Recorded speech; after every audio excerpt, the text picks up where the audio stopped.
night feels heavier than my bones. Every heart beats like an echo, calling through a valley made of stone. Salam, saudara-saudara yang terkasih dalam Yesus Kristus. Tidak terasa kita ketemu lagi di tema pembinaan yang diambil dari buku ini ya, Finally Alive, yang ditulis oleh John Piper. Finally Alive itu kalau bahasa Jawanya ya, hidup selamanya. Wah, kita hidup selamanya. Dan apa yang terjadi saat kita dilahirkan kembali, judulnya begitu. Sudah masuk di bab yang ke-11, flashback sedikit, bulan lalu kita ingat ya, kita juga belajar di satu topik yang menjelaskan apa sih efek dari kelahiran baru gitu ya. Jadi ini ada part-partnya. Dan kita sudah masuk di bagian yang kedua dari apa sih efek dari kelahiran baru. Kalau bulan lalu itu tentang apa ya? Bulan lalu tentang iman kita itu mengalahkan dunia. Nah untuk hari ini apa sih efek kelahiran baru itu adalah kita memahami urutan yang benar dari keselamatan itu, yaitu regenerasi, iman, dan kasih. Regenerasi di sini maksudnya adalah lahir baru ya. Nah, kita akan melihat satu kebenaran yang penting ya. Karena kenapa bagi John Piper tuh penting untuk kita paham urutan ini secara benar. Karena di saat itu waktu John Piper menuliskan ini ada suatu kesalahpahaman yang terjadi ya, bahwa urutan keselamatan itu orang berpikir orang itu selamat karena kebaikan yang dia miliki, karena kasih yang dia miliki, maka dia bisa selamat gitu. Tapi kita harus melihat bukan dari apa yang menjadi tren. Orang tuh viral atau tren gitu sehingga bisa berpikir bahwa itu adalah kebenaran. Tetapi yang benar itu kita harus melihat dari firman Tuhan. Alkitab mengajarkan urutannya bahwa ini yang pertama adalah lahir baru atau regenerasi, maka kemudian kita bisa memiliki iman di dalam Kristus dan akhirnya kita bisa mengasihi seperti Kristus mengasihi kita ya. Dan ini penting supaya kita bisa menunjukkan kepada orang-orang yang di luar sana seperti yang John Piper harapkan, kamu tuh gak bisa selamat loh kalau kamu cuma baik doang. Itu bahasa sehari-harinya. Kamu gak bisa selamat kalau kamu itu merasa memiliki kasih yang ditebarkan ke banyak orang. Baru-baru ini kita merayakan apa ya? Lebaran. Banyak banget orang yang memberikan bukan. Memberikan apa? Kalau di kantor saya itu kasih sembako. Bener gak sih? Menebarkan kebaikan. Kasih hampers. Bener gak ya? Kasih sembako lah, bagi-bagi, banyak deh kalau ngeliat di TikTok atau di Instagram. Mereka tuh menebar kebaikan dengan harapan akan selamat. Wah, kasihan banget gak sih kalau dia tuh tahu sebenarnya kalau itu saja tidak bisa membawa mereka kepada keselamatan ya. Dan itu mereka meyakini dan maka berlomba-lomba banyak-banyakan gitu kasih, mengasihi dengan cara memberi sehingga mereka percaya bahwa dengan begitu mereka selamat. Nah, saat John Piper menulis itu juga, itu yang terjadi di masa dia menuliskan ini dan ingin supaya orang itu memiliki pengertian yang benar. Juga banyaklah di sekitar kita yang sama situasinya seperti pada saat John Piper menuliskan ini. Ya, dia ingin orang tuh punya pengertian yang benar bahwa urutan yang benar itu bukan kamu mengandalkan kasih yang kamu miliki berdasarkan kekuatan kamu itu untuk kamu selamat ya. Dasar firman Tuhannya sama seperti bulan yang lalu, yaitu dari 1 Yohanes 5 ayat 1 sampai 5. Kita akan membacanya bersama-sama ya. 1 sampai 5 ini ada di depan. Oh ya, sudah ada. Oke, dari kata setiap, 1, 2, 3. Setiap orang yang percaya bahwa Yesus adalah Kristus, lahir dari Allah, dan setiap orang yang mengasihi Dia yang melahirkan, mengasihi juga Dia yang lahir dari Allah. Dengan inilah kita ketahui bahwa kita mengasihi anak-anak Allah, yaitu apabila kita mengasihi Allah serta melakukan perintah-perintahnya. Sebab inilah kasih kepada Allah, yaitu bahwa kita menuruti perintah-perintahnya. Perintah-perintahnya itu tidak berat, sebab semua yang lahir dari Allah mengalahkan dunia. Dan inilah kemenangan yang mengalahkan dunia, iman kita. Siapakah yang mengalahkan dunia selain dia yang percaya bahwa Yesuslah anak Allah? Ya, jadi dari firman ini kita akan bedah satu persatu, ada ketiga keterkaitan. Yang pertama adalah keterkaitan antara regenerasi, yaitu lahir baru, kaitannya dengan regenerasi, kemudian kaitannya dengan iman, dan kemudian yang ketiga kaitannya dengan kasih. Pertama-tama kita harus memahami permasalahan utama manusia. Minta tolong nanti baca ganti-gantian ayat firman Tuhannya ya. Kita membaca ayatnya ada di Efesus 2 ayat 1.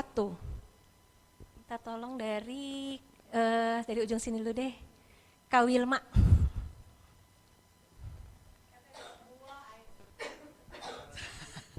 Kamu dahulu. Efesus 2 ayat 1. Kamu dahulu sudah mati karena pelanggaran-pelanggaran dan dosa-dosamu. Ya, jadi masalah utama manusia apa dari ayat ini ya? Kita ini berdosa, dan oleh sebab itu kita mati secara rohani. Kemudian yang kedua, 1 Yohanes 2 ayat 15 sampai 16. Kita tolong Keke. Di sini juga ada, Say. 1 Yohanes 2 ayat 15 sampai 16. Jangan mengasihi dunia. Janganlah kamu mengasihi dunia dan apa yang ada di dalamnya. Jikalau orang mengasihi dunia, maka kasih kepada Bapa tidak ada di dalam orang itu. Sebab semua yang ada di dalam dunia, yaitu keinginan daging dan keinginan mata serta keangkuhan hidup, tidak berasal dari Bapa, melainkan dari dunia. Ya, terima kasih. Jadi masalah utama manusia adalah kita itu bukannya kekurangan kasih ya, tetapi kita itu belum sadar atau bahkan tidak tahu kita itu sudah lahir baru atau enggak. Bahkan sebenarnya belum lahir baru, belum memiliki Kristus di dalam kehidupan kita, dan secara alami kemanusiaan kita itu lebih mengasihi dunia daripada Allah. Secara alami, kekuatannya itu kekuatan dunia itu luar biasa. Ya. Dan di firman Tuhan ini dikatakan ada 3 hal yang menarik kita dari dunia, yaitu keinginan daging, keinginan mata, serta keangkuhan hidup. Ya, seringkali orang berpikir kita itu tuh kurang berbuat baik, nggak terlihat gitu ya, tidak terlihat memberi. Ya, tetapi Alkitab mengatakan masalah yang paling utama dari manusia adalah sebenarnya hati kita. Hati kita itu memiliki Kristus atau enggak? Udah ada Kristusnya atau belum? Kalau misalnya kita belum memiliki Kristus, maka seperti 1 Yohanes 2 ayat 15 sampai 16 ini, dunia akan dengan mudahnya menarik kita dengan keinginan daging. Keinginan daging itu apa ya? Keinginan daging, ketidakdisiplinan, kemalasan. Benar nggak sih, yang mestinya baca Alkitab, yang mestinya ke gereja, yang mestinya saat teduh, tapi kayaknya enakan mager gitu ya, enakan tidur gitu ya. Nonton dracin lebih seru, kayaknya lebih bisa sampai subuh daripada baca firman Tuhan gitu ya. Contohnya seperti itu. Kalau keinginan mata, keinginan mata apa? Ini kan pembinaan ya, jadi bisa diskusi ya. Kalau keinginan mata apa, Alan?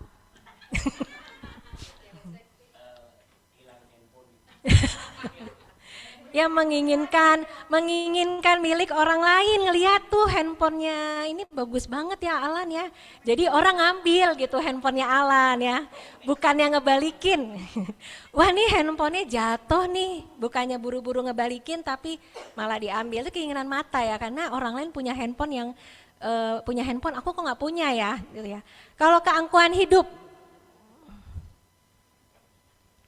jadi di buku ini dikatakan ya, kalau orang itu belum memiliki, maka orang itu cenderung serakah. Kalau belum memiliki sesuatu gitu, dia jadi serakah, dia pingin semuanya dia miliki. Nah, terus kedua, kalau belum di dalam Kristus ya, belum lahir baru. Kalau dia sudah memiliki semuanya, maka dia akan menjadi angkuh, akan menjadi sombong.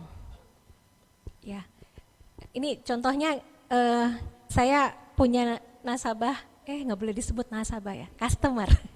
Jadi ketahuan deh saya kerjanya di mana ya. Punya customer, saya melihat kalau customer ini contohnya, kalau customer yang middle gitu ya, itu cerewetnya minta ampun. Middle tuh maksudnya apa yang dia miliki tuh sedang-sedang gitu ya. Itu dia bawelnya minta ampun. Tetapi kalau yang sudah memiliki banyak gitu ya, itu cenderung dia lebih low profile gitu ya. Karena dan ya itu tergantung nasabahnya juga, tergantung orangnya juga. Tapi firman Tuhan mengatakan kalau tidak memiliki Kristus, orang itu menjadi serakah sehingga dia ingin memiliki semuanya. Begitu dia sudah memiliki semuanya, dia menjadi angkuh dan dia menjadi sombong. Sehingga dia tidak sungguh-sungguh mengasihi. Ya, basicnya adalah dia tidak memiliki Tuhan di dalam hidupnya dia. Ya, kalau kita mengilustrasikan mengenai mati secara rohani, kita coba lihat kalau kematian secara fisik. Seorang yang sudah mati secara fisik, tentu saja dipanggil-panggil tidak akan merespon. Ada apa yang terjadi di luar sana dia tidak bisa merespon. Tidak bisa merespon suara, tidak bisa merespon apapun gitu ya. Demikian juga secara rohani, tanpa kelahiran baru kita tidak mampu untuk merespon Tuhan. Ya, apa yang Tuhan katakan, yang Tuhan ingatkan, Tuhan tegur, Tuhan nyatakan, dia tidak akan bisa tahu dan tidak akan bisa, oh itu buat saya, gitu, nggak akan bisa merespon apapun karena dia mati secara rohani. Ya, kaitan yang pertama yaitu mengenai kelahiran baru. Kelahiran baru tuh terjadi karena apa ya? Pertama, kita lihat Yohanes 3 ayat 3. Tadi sampai mana ya? Berarti Kak Minar ya. Sana. Oh, petitin dulu ya. Yohanes 3 ayat 3. Di sini Yesus menjawab.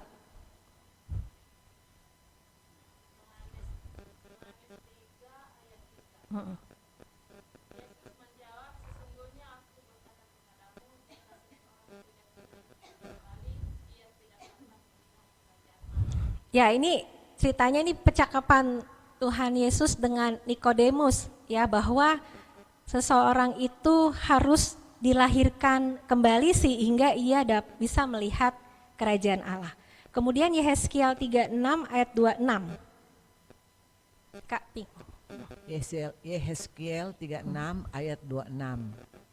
Kamu akan kuberikan hati yang baru dan roh yang baru di dalam batinmu, dan aku akan menjauhkan dari tubuhmu hati yang keras dan kuberikan kepadamu hati yang taat.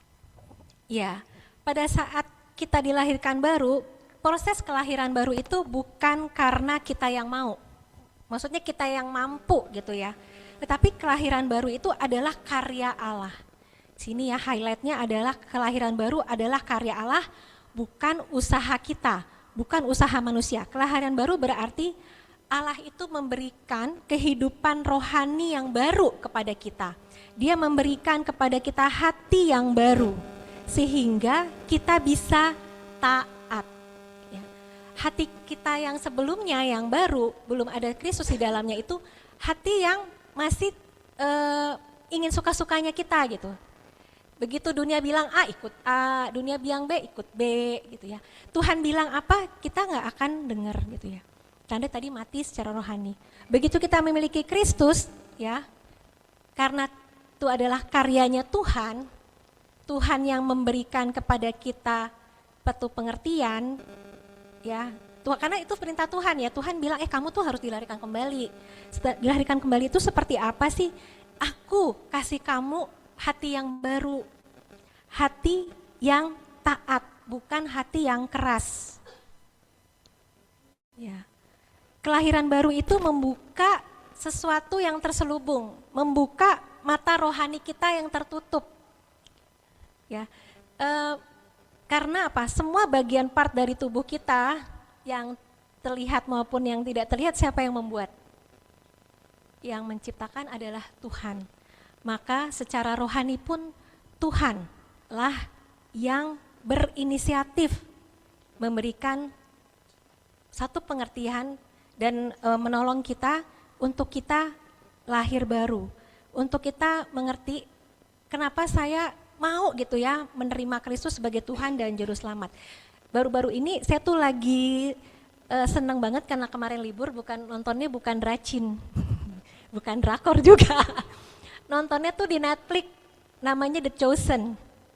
Itu ceritanya tentang perjalanan hidupnya Tuhan Yesus dari mulai dia udah agak besar ya, maksudnya udah yang waktu dia di bait suci, dia dicari-cari orang tuanya. Nah dari situlah ya itu filmnya. Nah di situ kalau ya memang ini imajinasi manusia yang diwujudkan dalam bentuk film ya. Tapi pada saat dia memanggil murid-muridnya, di situ dia melihat bahwa murid-muridnya itu ada di dalam dilematik dan dalam permasalahan masing-masing, dan muridnya itu di berbagai kalangan, ya dari berbagai kalangan.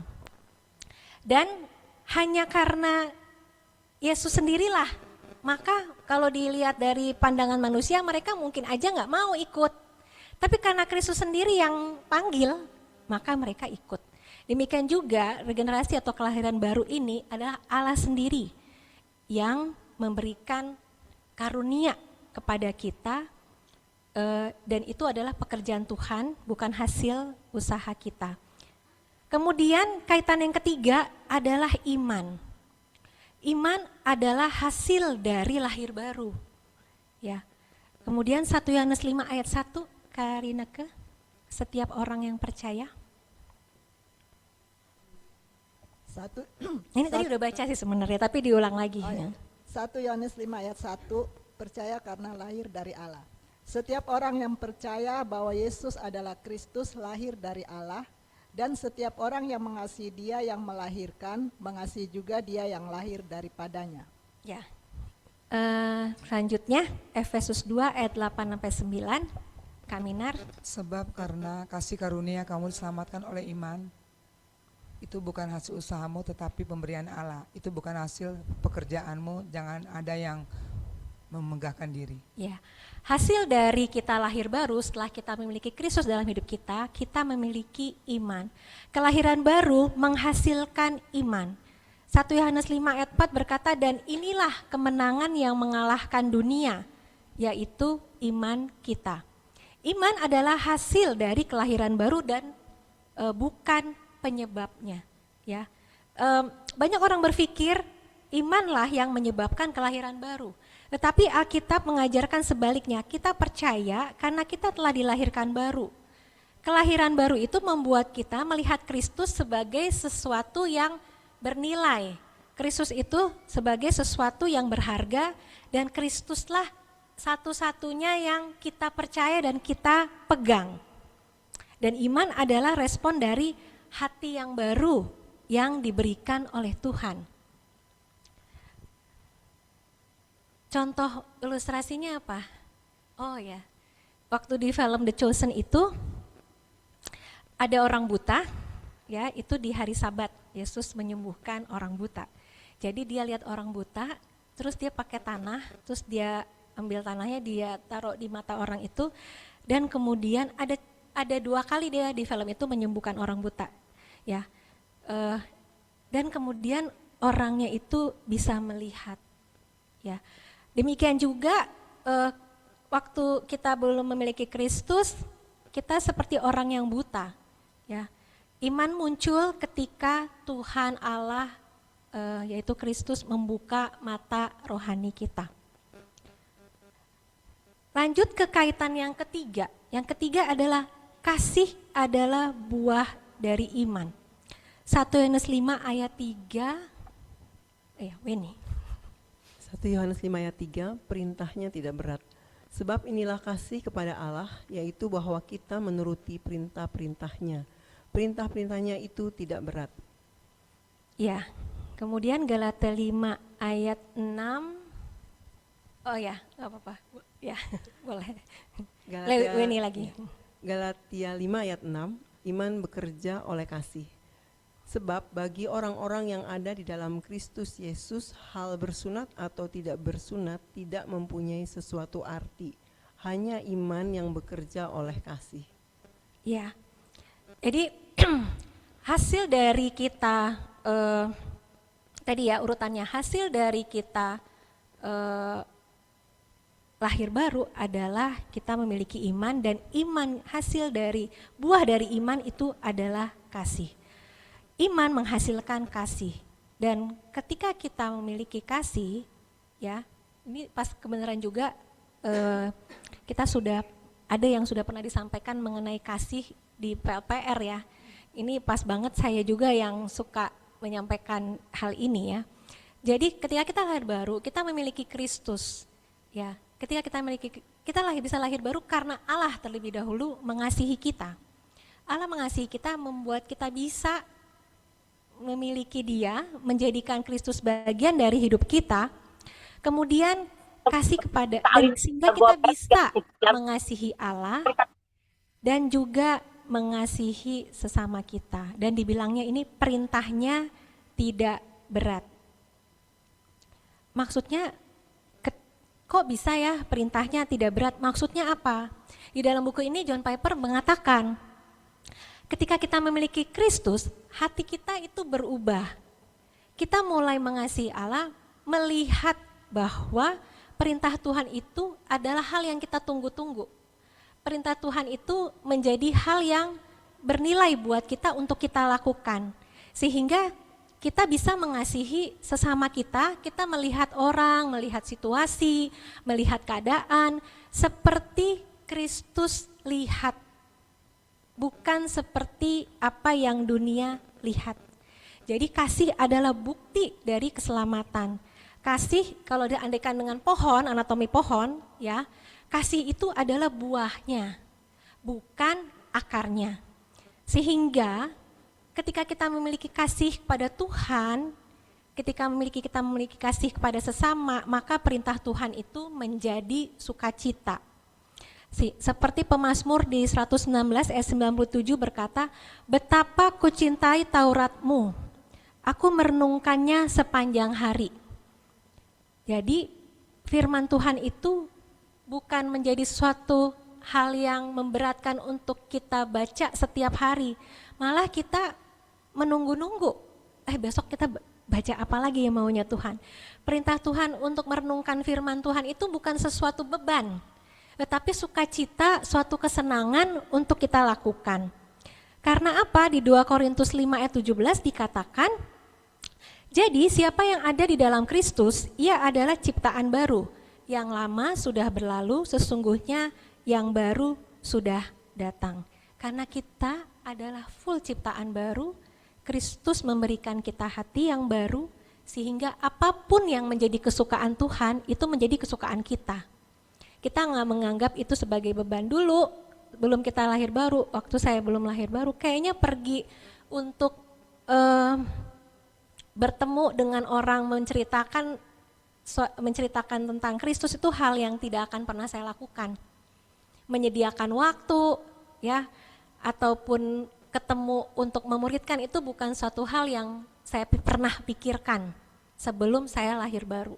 Tetapi sudah lahir baru, apa yang dipikirkan oleh Kristus itu penting, bahwa kita harus menceritakan tentang Kristus, kita memuridkan, ya, mengajarkan dan men-sharingkan mereka, memberikan hidup kita untuk mereka, melihat kita menjadi bagian dari kebenaran firman Tuhan, itu menjadi satu hal yang menyukakan kita, Jarak tidak akan dipikirkan, ya mau jauh seperti apa pasti kita lakukan. Bahkan orangnya sesusah apapun, sesulit apapun itu kita akan jalanin. Kisah nyatanya itu ya D.L. Moody.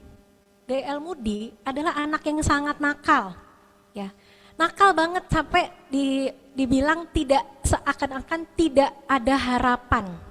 Gak mungkin lah dia bakal bisa jadi hamba Tuhan, orang nakal banget. Tetapi karena gurunya itu adalah seorang yang lahir baru, seorang yang memiliki hati yang taat, memiliki Kristus, dia melihat D.L. Moody seperti permata, seperti berlian yang sudah Tuhan siapkan untuk dia bina, sehingga bisa menjadi hamba Tuhan yang memiliki kualitas-kualitas utama yang akan dipakai oleh Tuhan dengan luar biasa. Karena dia nantinya dia berpikir, oh dia ini akan menjadi alat Tuhan yang luar biasa. Ya, orang yang belum lahir baru akan merasa taat itu susah, taat itu berat. Tetapi orang yang lahir baru, ketika dia sudah memiliki hati yang baru, ia akan menikmati kehendak Tuhan. Bukan karena terpaksa, bukan karena siapa, tidak perlu diawasi, tidak perlu diinget-ingetin. Semuanya dia lakukan karena dia mengasihi Tuhan dan karena dia mengasihi orang-orang yang Tuhan perlihatkan orang ini pantas dan layak untuk dikasihi karena aku mengasihi dia. Karena kita tahu Tuhan mengasihi dia, maka kita juga mengasihi dia. Tuhan aja mengasihi dia yang bandel kayak gitu. Tuhan aja mengasihi dia yang seperti itu. Kok kita bisa-bisanya menghakimi bilang orang ini tidak layak atau tidak pantas untuk kita kasihi. Oleh sebab itu, kalau kita sudah di dalam Kristus, maka kita akan memiliki kasih. Kaitan berikutnya akan memiliki kasih. Dan kemudian bagaimana iman dan kasih? Hubungannya seperti apa? Yakobus 2 ayat 17. Tadi udah selesai semuanya ya? Oh, Teti. Demikian juga halnya dengan iman. Yakobus 2 ayat 17. Demikian juga halnya dengan iman. Jika iman itu tidak disertai perbuatan, maka iman itu pada hakikatnya adalah mati. Ya. Yohanes 14 ayat 15 sekalian aja Ted, sekalian. Jikalau kamu mengasihi aku, kamu akan menuruti segala perintahku. Ya. Ya, jadi ini udah 2 kali dikatakan ya tadi di 1 Yohanes 5 ayat 1 sampai 5. Jadi jikalau kamu mengasihi aku, kamu akan menuruti segala perintahku. Kaitan iman dan kasih seperti apa? Dibilang oleh John Piper di buku ini, iman dan kasih itu tidak terpisah. Tetapi mereka itu tidak identik. Kayak bayi kembar siam, mereka kan gak terpisah nih ya di dalam ibunya ya. Tapi tidak identik, beda. Tapi tidak terpisahkan. Ini penting ya karena kita tidak diselamatkan karena kasih kita, tetapi kita diselamatkan oleh iman di dalam Kristus. Iman yang sejati pasti menghasilkan buah. Kalau tidak ada kasih, iman itu mati. Ya, jadi kalau kita memiliki iman pas di dalam Kristus, pasti kita juga memiliki kasih. Itu satu hal yang seperti satu mata uang yang sisi satu dan sisi yang lain gitu ya. Pasti harus ada kasih, karena kalau nggak ada kasih iman itu mati. Kalau seperti apa lagi ya ilustrasinya? Seperti api. Ada api, ada panas. Ada asap, ada panas. Jadi kalau kita bilang, ini api, tapi pas kita pegang nggak panas, itu bukan api itu namanya. Kita bilang ini, mana ini api, ini nggak panas gitu ya. Nah seperti itu iman dan kasih ya. Ya kita tidak terpisah, tidak identik, tetapi kalau kita tidak memiliki kasih, maka iman kita itu mati. Mengapa bisa demikian? Ya, karena dasarnya adalah Kristus. Kristus adalah dasar.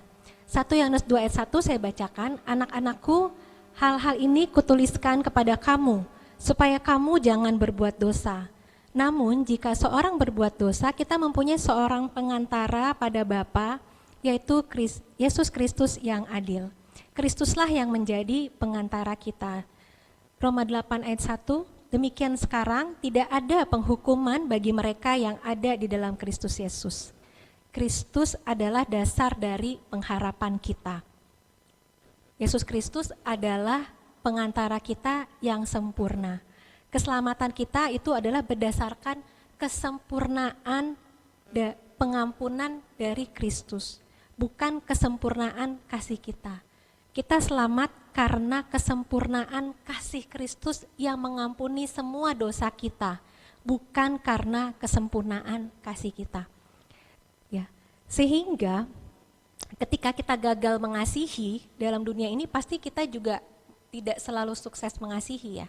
Bisa juga kita gagal, tapi kita percaya Kristus itu yang akan menjadi pembela kita. Tuhan itu yang menerima kita, bukan karena kitanya baik, tetapi karena Tuhan itu, Bapa kita itu melihat Kristusnya yang menjadi pembela kita. Bukan karena kita yang sempurna, tapi karena kesempurnaan Kristuslah yang dilihat oleh Bapa. Sehingga maka ini memberikan kepada kita pengertian yang benar akan urutan keselamatan itu. Yang John Piper tekankan ini penting untuk diketahui oleh murid-murid Kristus. Oleh orang-orang yang pertama, yaitu seorang itu harus lahir baru. Lahir baru bukan karena kekuatannya dia sendiri, tetapi karena karya keselamatan dari Tuhan. Lahir baru karena kasih karunia Tuhan. Sehingga yang berikutnya dia memiliki iman kepada Kristus. Iman yang kepada Kristus itu mampukan seseorang itu untuk memiliki kasih kepada Allah dan kepada sesama. Jadi bukan sebaliknya, urutan yang terjadi yang dipahami oleh orang-orang yang disebutkan oleh John Piper di sini adalah karena kasih yang dia miliki, maka dia memiliki iman. Karena iman yang dia miliki, maka dia bisa selamat, bisa lahir baru. Bukan seperti itu, ya. Kasih bukan penyebab keselamatan. Kasih adalah hasil dari keselamatan. Allah mengubah hati kita terlebih dahulu, kemudian kita menjadi percaya, kita memiliki iman, sehingga kita disanggupkan oleh Tuhan untuk mengasihi Tuhan dan mengasihi sesama kita. Bagaimana aplikasinya dalam kehidupan kita? Ya, aplikasinya kita harus menghidupi keselamatan yang Tuhan berikan kepada kita, percaya kepada Kristus dan periksa tanda kelahiran baru kita.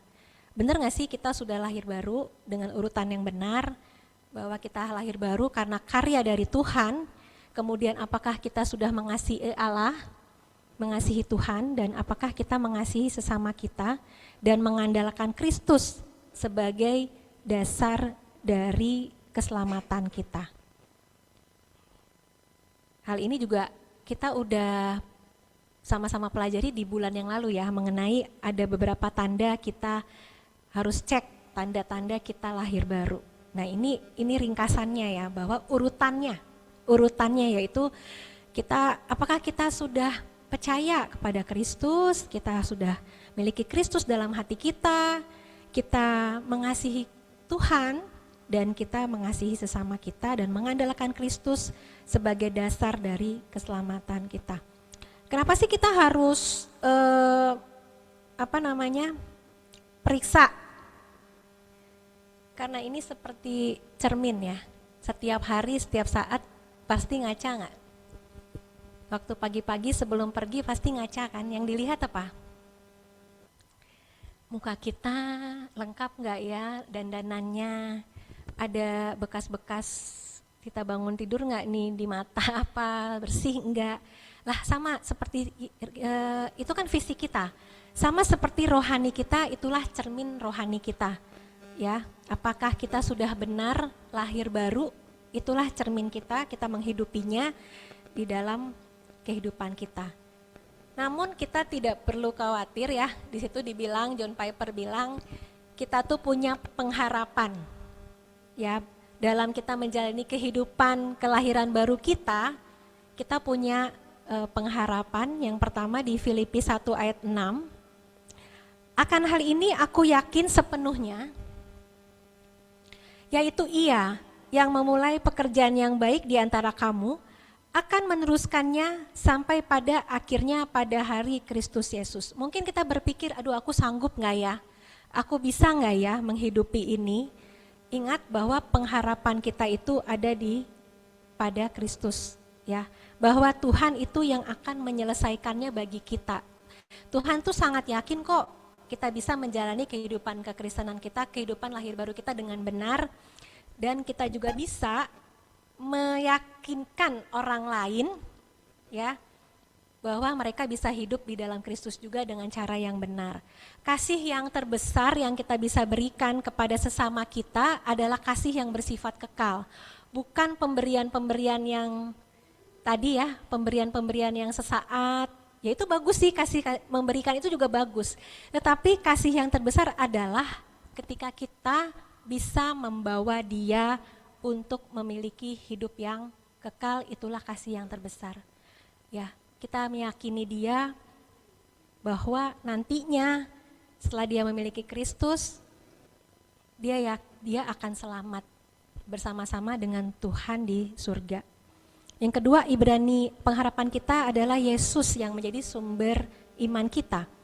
Ibrani 12 ayat 2 berkata, marilah kita melakukannya dengan mata yang tertuju kepada Yesus, yang memimpin kita dalam iman, dan yang membawa iman kita itu kepada kesempurnaan, yang dengan mengabaikan kehinaan, tekun memikul salib, ganti sukacita yang disediakan bagi dia, yang sekarang duduk di sebelah kanan tata Allah. Ini yang menjadi penghiburan buat kita, menjadi pengharapan yang menguatkan kita bahwa kita tuh pasti selamat. Karena ini adalah karya Allah, bukan bergantung kepada kasih kita, bukan bergantung pada kekuatan kita, karena Allah sendiri yang berinisiatif. Tuhan sendiri yang memastikan kamu selamat tuh ya.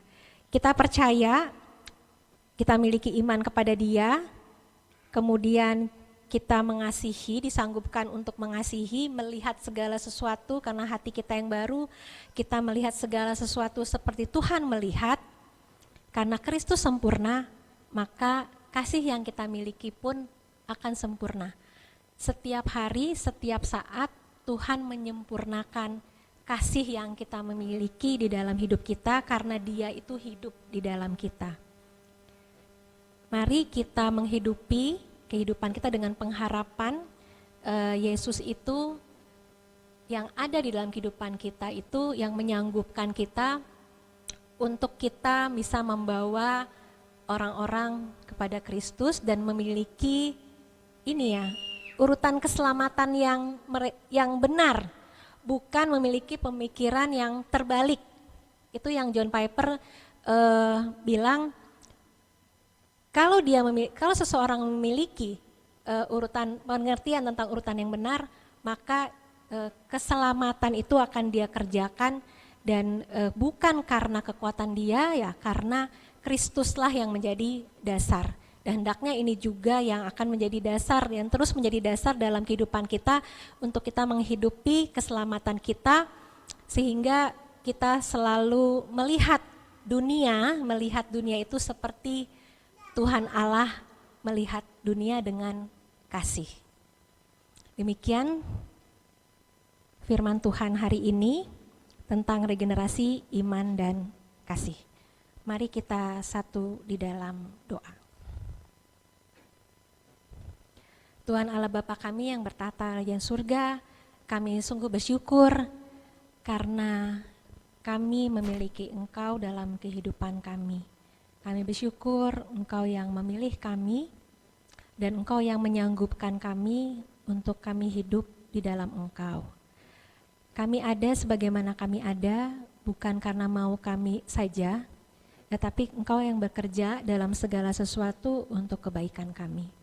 Kami percaya ketika kami mendengarkan, merefleksikan firman Tuhan hari ini, Tuhan hadir di tengah-tengah kami dan berbicara kepada kami, untuk kami diingatkan menggunakan hati yang Tuhan berikan kepada kami ini untuk kami terus melanjutkan amanat agung-Mu menjangkau jiwa-jiwa bagi kemuliaan Engkau.